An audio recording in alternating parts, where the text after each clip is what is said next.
મારું નામ કિકાણી દક્ષા છે। હું કોલડા ગામમાં રહું છું। હું ઋષિતા મેડમ પાસે થેરાપી લઉં છું ટમીની।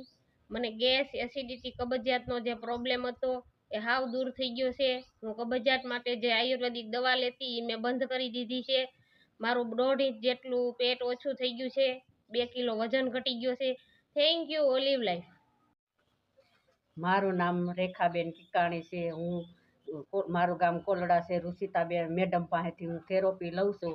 તો હું ટમીની થેરાપી લઉં છું તો મારો ઘણો ફેર છે। 3 કિલો વજન ઘટી ગયો છે અને હાલતી ત્યારે મને સુવાસ ચડતો પણ હવે સુવાસે નથી ચડતો અને હાલી શકું છું।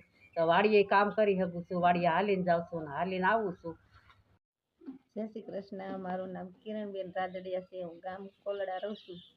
હું ઋષિતા મેડમ પાસે ટમીની થેરાપી લઉં છું અને મારા પેટને એક સુધર્યું છે અને વજન મારો 3 કિલા ઘટ્યો છે। મને ગેસ એસિડિટીનો પ્રોબ્લેમ હતો એ સારો થઈ ગયો છે। Thank you. મારું નામ મીનાબેન સિદ્ધપરા છે, ગામ કોલડા।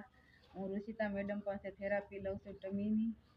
મારે 2 ઇંચ પેટ ઉતરેલું છે, વજન પણ 2 કિલો ઉતરેલું છે। Thank you.